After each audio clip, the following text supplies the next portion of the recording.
एक बार नारद जी चारों तरफ घूमते घामते मर्त्यलोकम उपागता, मृत्युलोक में आए, इस पृथ्वी पर आए।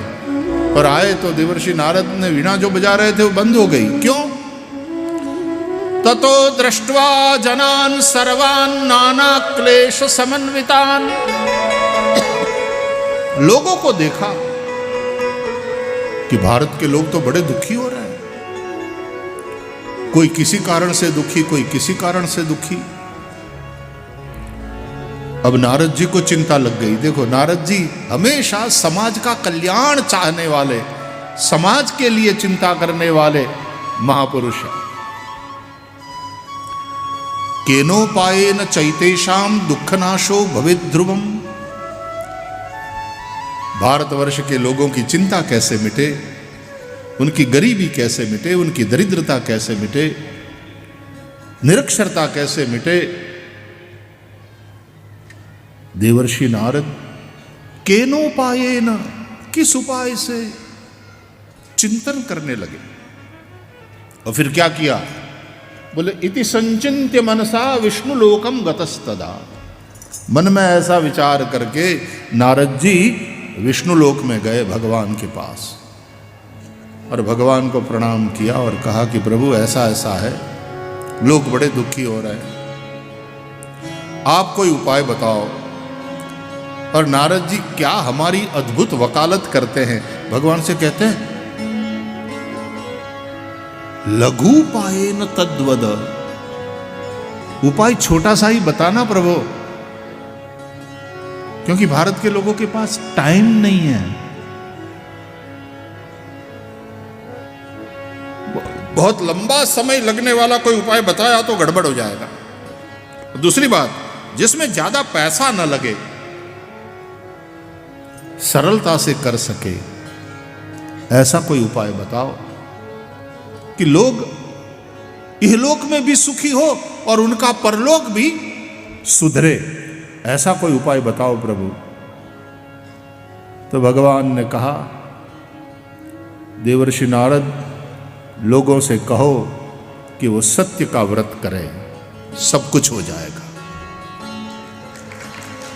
ये लोग भी सुधरेगा, उनका परलोक भी सुधरेगा। सत्य नारायणो विष्णु वांछितार्थ फलप्रदः, भगवान सत्यनारायण जो भी वांछित है, जो भी मन में कामना करते हो, देने वाले। और फिर देवर्षि नारद आते हैं और सत्यनारायण का व्रत करने के लिए सबको कहते हैं। हमने सत्यनारायण की व्रत को एक पूजा ही मान लिया है और हर पूर्णिमा के दिन करते हैं। पूर्णिमा के एक दिन सत्य का व्रत, बाकी वाले दिन झूठ। लोग इतने धार्मिक हो गए, इतने धार्मिक हो गए, लहसुन प्याज नहीं खाते, रिश्वत खाते हैं।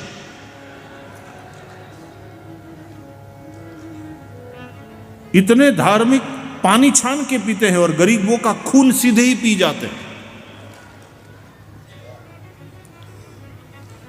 अरे सत्यनारायण का व्रत ये केवल एक दिन करने की पूजा पाठ वो वाली बात नहीं है। जीवन में सत्य का आचरण, तुलसीदास जी कहते हैं धर्म न दूसर सत्य समाना। अच्छा आप बताओ, आपको सत्य चाहिए कि झूठ? आदमी खुद कितना ही झूठ बोलने वाला क्यों न हो, अपने लिए दूसरों से वो सत्य ही चाहता है। दूसरों से यही कहेगा सच बोलना यार, अपने लिए हम सत्य ही चाहते हैं दूसरों से। खुद चाहे जितनी चोरी करे, खुद चाहे जितनी बेईमानी करे, उसके साथ कोई छल कपट करे वो उसको पसंद नहीं आता। ये इंसान है, वो दूसरों से अपने लिए तो ईमानदारी ही चाहता है। तो भाई मेरे, धर्म क्या है? बोले आत्मनः प्रतिकूलानि परेशान न समाचरेत, जो तुमको अपने लिए प्रतिकूल लगता है ऐसा व्यवहार दूसरों के साथ न करना, ये धर्म है। कोई दूसरा मेरे से झूठ बोलता है तो मुझे अच्छा नहीं लगता, तो मैं झूठ न बोलूं दूसरों के साथ। कोई दूसरा मुझे छले, मेरे से कपट करे, मुझे अच्छा नहीं लगता तो मैं नहीं करूं। कोई दूसरा चोरी करे मेरे घर में तो मैं दुखी हो जाता हूं, तो मैं चोरी बेईमानी नहीं करूंगा। जो तुम्हें अपने लिए पसंद नहीं है ऐसा व्यवहार तुम दूसरों के साथ मत करो। बस यही धर्म है। इसलिए हमने कहा राम धर्म का मूर्तिमंत रूप है और राम सरल है, मतलब धर्म बड़ा सरल है, इतनी सी बात। इसलिए उपनिषद कहते हैं, और हम सब लोग इसको रिपीट करेंगे, तैत्तरीय उपनिषद, उसकी शिक्षा रिपीट करेंगे। सत्यम वद, सत्यं वद, सब बोलिए सत्यम वद, सत्यं वद, जोर से बोलिए सत्यम वद, सत्यं वद, धर्मं चर, धर्मं चर, धर्मं चर, धर्मं चर, मातृदेवो भव, मातृदेवो भव, मातृदेवो भव, मातृदेवो भव, पितृदेवो भव, पितृदेवो भव, पितृदेवो भव, पितृदेवो भव, अतिथिदेवो भव, अतिथिदेवो भव, अतिथिदेवो भव, अतिथिदेवो भव, आचार्य देवो भव, आचार्य देवो भव, आचार्य देवो भव, आचार्य देवो भव, स्वाध्यायान्मा प्रमदः, स्वाध्यायान् मा प्रमदः, स्वाध्यायान्मा प्रमदः, स्वाध्यायान् मा प्रमदः, श्रद्धया देयम्। श्रद्धया देयम्। ऐसी बहुत सी शिक्षाएं हैं तैत्तरीय उपनिषद में। शुरुआत कहां से होती है? सत्यम वद, धर्मं चर, सत्य बोलो, सत्य का आचरण करो। झूठ तुमको सरल दिखता है, वो है नहीं, फंसोगे। झूठ में तुमको जो लाभ दिखाई देता है, हकीकत में वो बहुत बड़ा नुकसान है, ये समझो। शॉर्ट टर्म के लाभ के लिए कितना बड़ा नुकसान मोल लेते हो जब गलत काम करते हो, जब झूठ बोलते हो, झूठ का सहारा लेते हो। सच मानिए, झूठ बहुत महंगा है, सत्य सरल है। झूठ को डे टू डे मेंटेनेंस की जरूरत पड़ती है, and that is very expensive.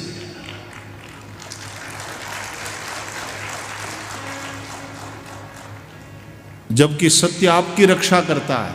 ये आपने सोचा कभी? सत्य आपकी रक्षा करता है। एक बार आपने सत्य बोल लिया, सत्य आपकी रक्षा करेगा, लेकिन झूठ को तो आप बचाते हो।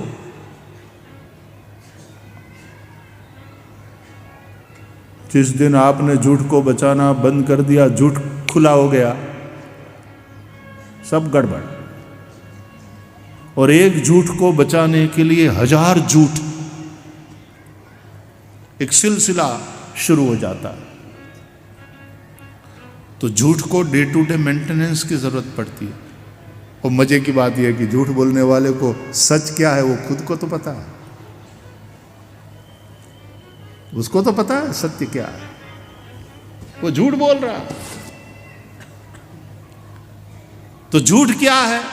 सत्य के पर डाला हुआ आवरण। वो आवरण हट गया तो सूरज, सत्य का सूरज तो एक दिन निकल ही आएगा।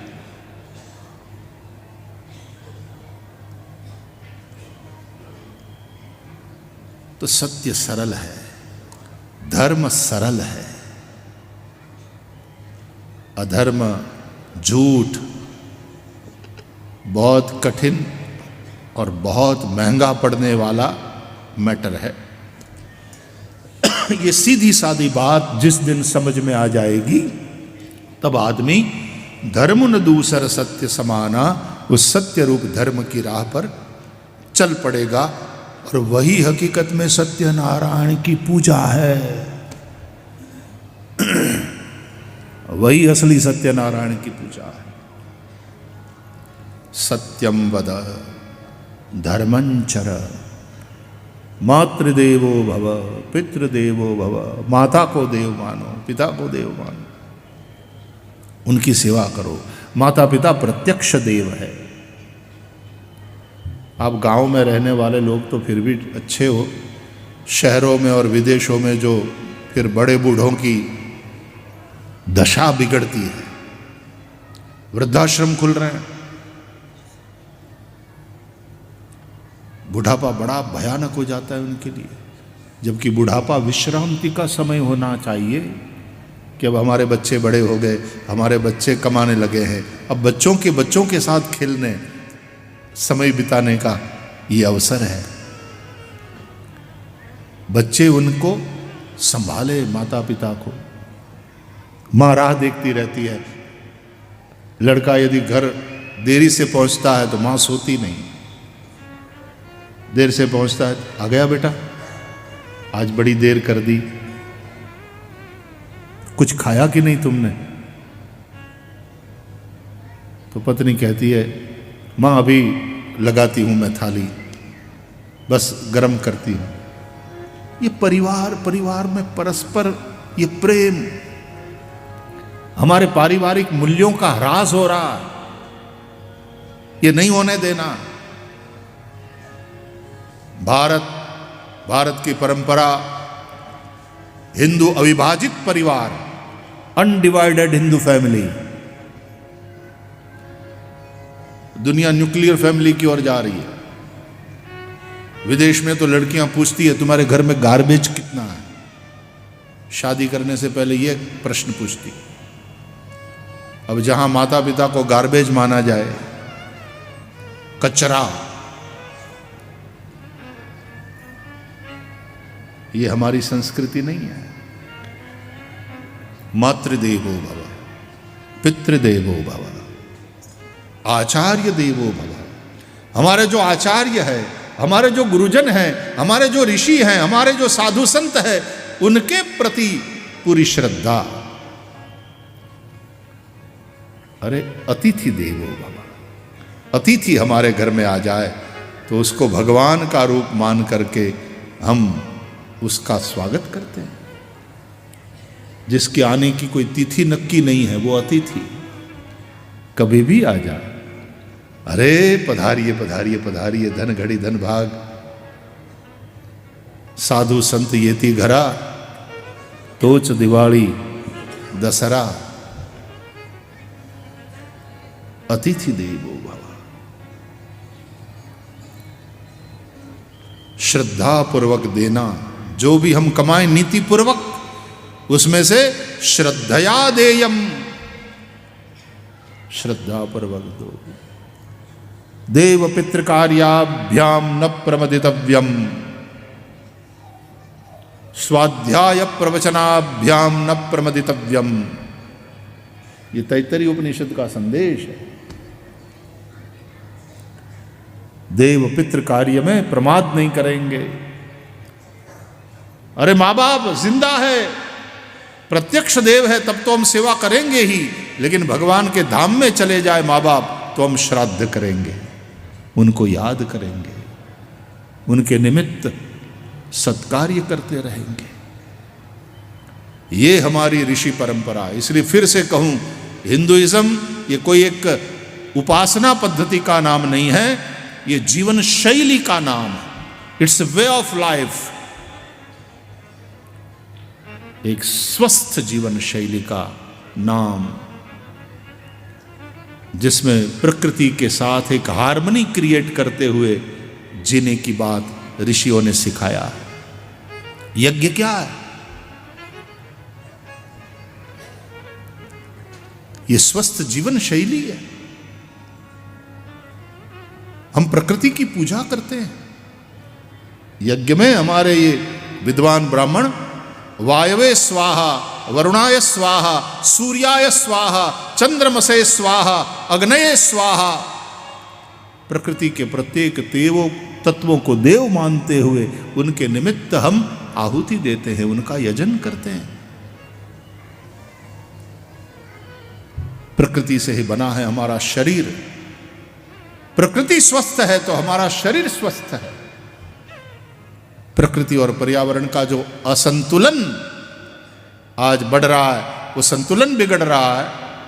ग्लोबल वार्मिंग जो बढ़ रहा है वो इसलिए कि ऋषियों के बताए मार्ग पर हम नहीं चल रहे हैं। एक्सप्लॉइटेशन। हमारे शास्त्रों में पृथ्वी को गाय का रूप माना।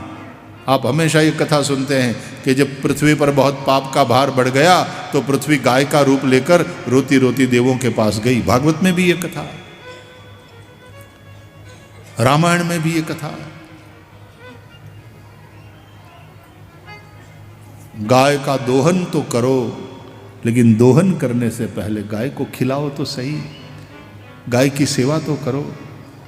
गाय को दोहने का और गाय का दूध पीने का अधिकार उसी को है जो गाय की सेवा करे, गाय को माता कहे, गाय को खिलाए पिलाए। आजकल हम पृथ्वी रूपी गौ माता का दोहन करने में ही लगे हैं। सोना निकाल लो, लोहा निकाल लो, कॉपर निकाल लो, कोयला निकाल लो, ऑयल निकाल लो।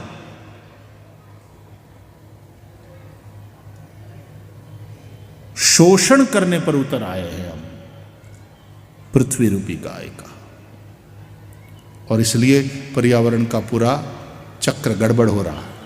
और आप जो कर रहे हैं ना, फिर से मैं बार बार आज पता नहीं बहुत खुश हूं और लगता है कितना भी बोलूं तुम लोगों के लिए।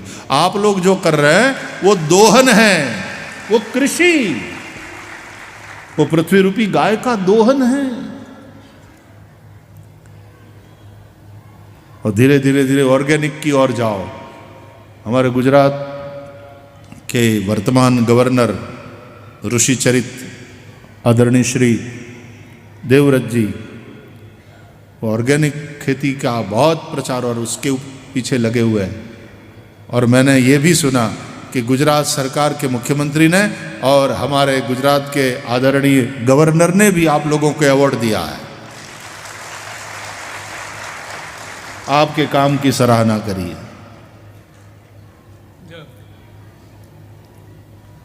शोषण नहीं, दोहन जरूर करो। गाय होती ही देने। अच्छा, गाय दूध न दे तो गाय को तकलीफ होती है। दूध देना, जब थन में दूध इतना भर जाए और यदि दोहने वाला ना हो, कोई पीने वाला बछड़ा ना हो, तो गाय को कष्ट होता है। पृथ्वी माता तो देने के लिए तैयार है, लेकिन तुम पूजा करो, माता मानो, सेवा करो, दोहन जरूर करो, शोषण ना करो। आज विश्व की मानवता पृथ्वी का शोषण करने पर उतर आई है और उसका दुष्परिणाम भुगतना पड़ रहा है पूरे संसार को।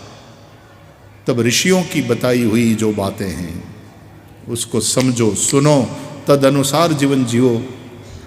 सनातन धर्म, सनातन वैदिक हिंदू धर्म एक स्वस्थ जीवन शैली का नाम है। It's a way of life. आज नहीं तो कल हमारे आदरणीय यशस्वी प्रधानमंत्री जी भी अपने भाषणों में और विदेश में जाते हैं, मंचों पर बोलने का जहां अवसर मिलता है वहां यही संदेश देने का प्रयास कर रहे हैं कि भारत के ऋषियों ने जो बताया है तद अनुसार चलना, उसी में विश्व की समस्याओं का समाधान है।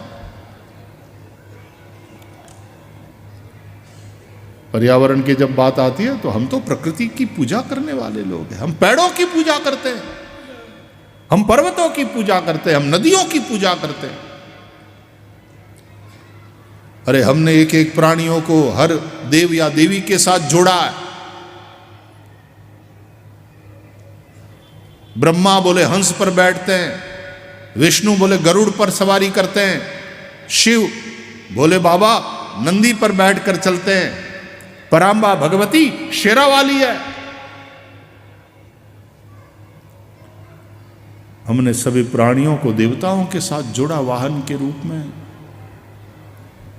इसलिए उनके प्रति भी आदर, रिस्पेक्ट फॉर लाइफ।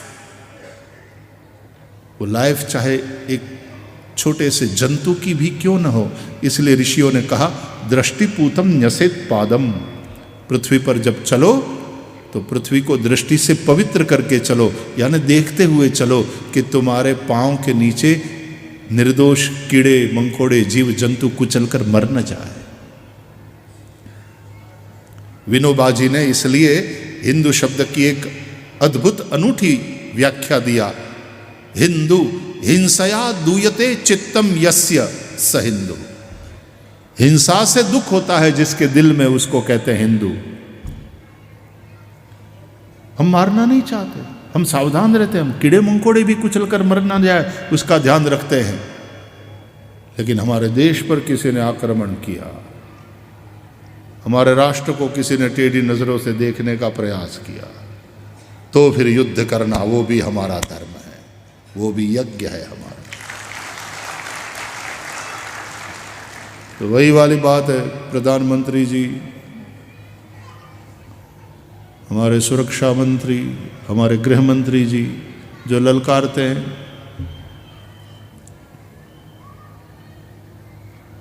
कि छेड़ेंगे तो छोड़ेंगे नहीं। फिर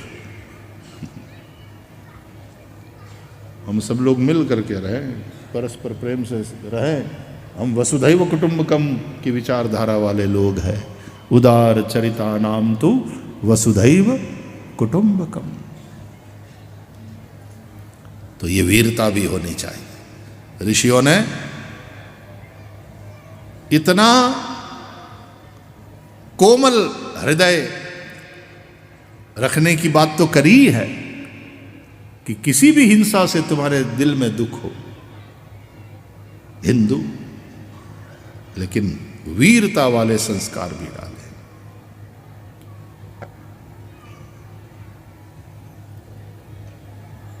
भारत माता वीरों को जन्म दे। तो अकारण वृक्षच्छेदन भी पाप है, ऐसा हमारे शास्त्र कहते हैं। तब मजहब के नाम पर किसी का गला काटना, निर्दोषों के ऊपर राइफल से गोलियों की बौछार और निर्दोषों की हत्या करना, कहां वो वाली विचारधारा और कहां ये कि अकारण वृक्षच्छेदन भी पाप है। हम भगवान की पूजा के लिए फूल भी तोड़ते हैं, चुनते हैं, और तुलसी के पत्ते तोड़ते हैं, बिल्व पत्र तोड़ते हैं, तो पहले उन वृक्षों की हम पहले पूजा करते हैं और क्षमा पूर्वक हम फिर तुलसी के पत्तों को तोड़ते हैं। उस कल्याणी तुलसी को भगवान विष्णु को समर्पित करते हैं। अरे हम सुबह में जागते हैं नींद से, तो पलंग से नीचे धरती पर पांव रखने से पहले मां धरती से क्षमा मांगते हैं।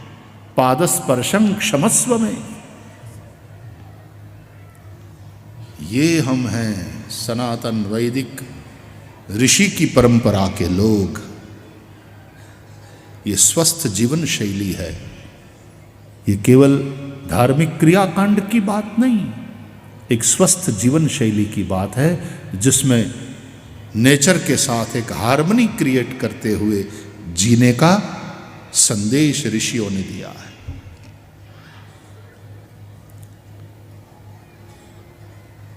शौनकादि ऋषि मुनियों श्रोता बनकर सुन रहे हैं, और सुत जी कहते हैं कि देवर्षि नारद निकले, धरती पर पृथ्वी पर आए, तो उन्होंने व्रज में यमुना जी के तट पर भक्ति देवी को रोते हुए देखा। दुखी होकर आंसू बहा रही थी भक्ति,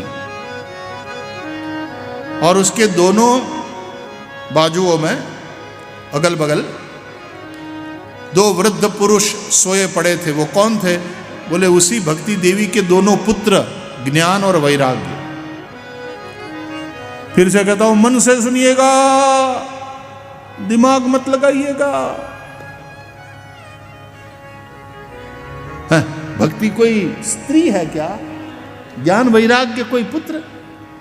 अरे ये तो अमूर्त भाव है। भक्ति है, ज्ञान वैराग्य, वो तो अमूर्त भाव है, वो कोई व्यक्ति थोड़ी ना है। बुद्धि को कहो चुप बैठ, मन से कहो ध्यान से सुन।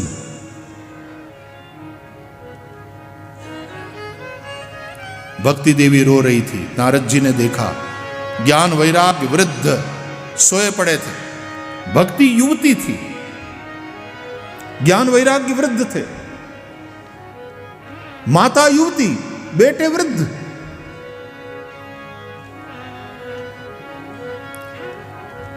देवर्षि नारद को देखा तो भक्ति ने पुकारा, भो भो साधो क्षणं तिष्ठ मच्चिंताम अपि नाशय।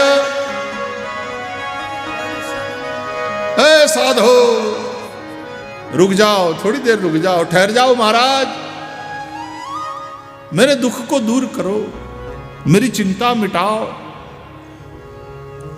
आपके जैसे साधु पुरुषों का दर्शन पाप को हरने वाला है, आपका प्रवचन दुख में परम शांति देने वाला। तो नारद जी उसके पास गए और पूछा कि तू कौन है, क्यों रो रही है, ये दोनों पुरुष कौन सोए पड़े हैं, और मैं देख रहा हूं तू उनको जगाने की कोशिश कर रही है, वो जाग नहीं रहे हैं। तो स्त्री ने अपना परिचय दिया, अहम भक्ति ऋतिख्याता इमौ में तनयौ मतौ ज्ञान वैराग्य नामानौ काल योगेन जर्जरौ। नारद जी, मैं हूं भक्ति, ये दोनों मेरे पुत्र हैं, ज्ञान और वैराग्य। काल योगेन जर्जरौ। रुकिए, मैं अपनी कहानी आपको सुनाती हूं। उत्पन्ना द्रविड़े साहम वृद्धिम कर्णाटके गता। द्रविड़ देश में मेरा जन्म हुआ, दक्षिण भारत में। कर्नाटक में मैं बढ़ी पली। क्वचित क्वचिन महाराष्ट्रे, महाराष्ट्र में आई तो वहां मुझे कहीं कहीं पोषण मिला। फिर गुजरात गई, गुर्जरे जीर्णताम गता, बूढ़ी हो गई, भागी। आई यहां उत्तर प्रदेश में, वृंदावन में, ब्रज में। यहां आते ही मुझे मेरा यौवन पुनः प्राप्त हो गया, मैं पुनर्नवा हो गई। लेकिन मेरे दोनों पुत्र ज्ञान वैराग्य बूढ़े हो गए। मेरी तो बड़ी महिमा है यहां ब्रज में, लेकिन मेरे पुत्रों ज्ञान और वैराग्य को पूछने वाला कोई नहीं है।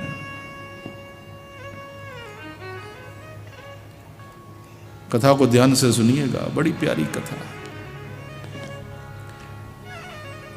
यह तत्कालीन समाज की परिस्थिति का वर्णन है।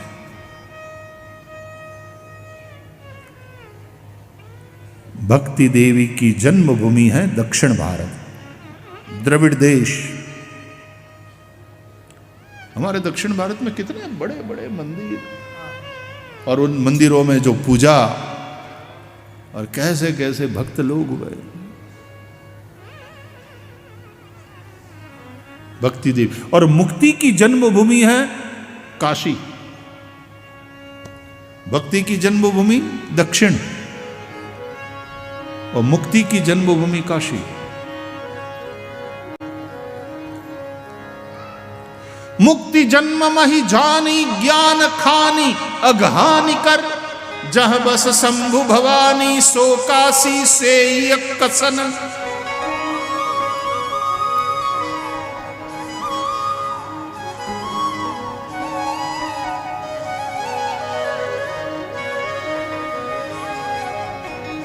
और दूसरी बात, सनातन धर्म के दो आधार स्तंभ है, आचार्य परंपरा और संत परंपरा।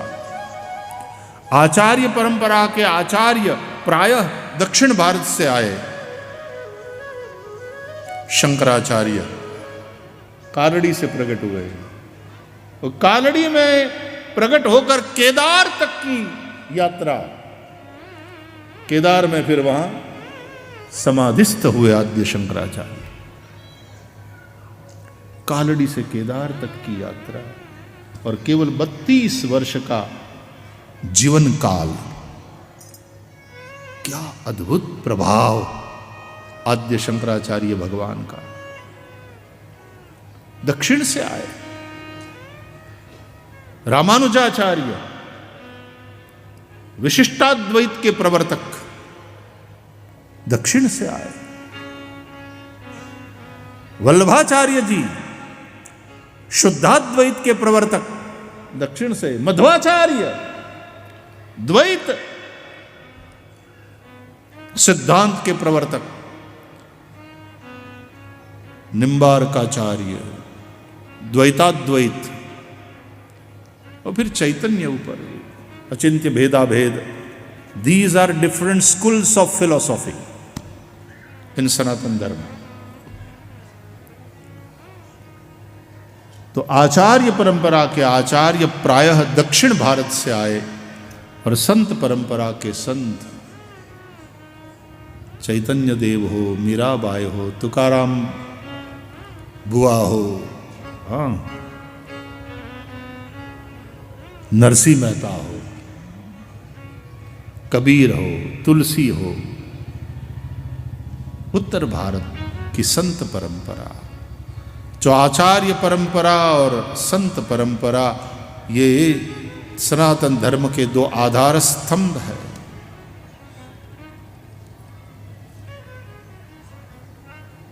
भक्ति देवी कहती है मैं दक्षिण में प्रकट हुई और फिर वहां से यात्रा करते हुए उत्तर में, उत्तर प्रदेश में वृंदावन में पहुंची तो वहां मुझे पुनः अपना यौवन प्राप्त हुआ।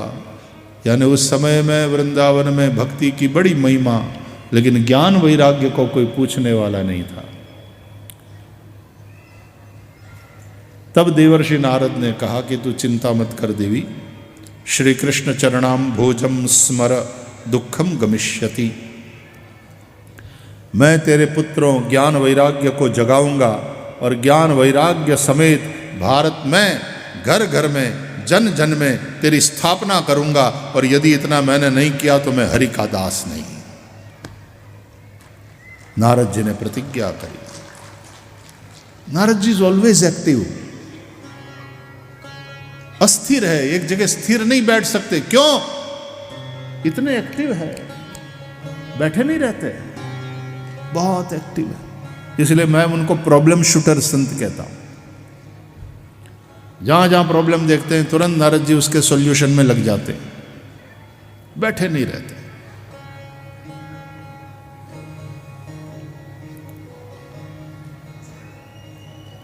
बार बार वेद घोष किया, बार बार गीता पाठ किया ज्ञान वैराग्य को जगाने के लिए। ज्ञान वैराग्य जागे भी, लेकिन फिर जमाई लेते हुए सो गए। नारद जी ने बहुत प्रयास किया, ज्ञान वैराग्य नहीं जागे।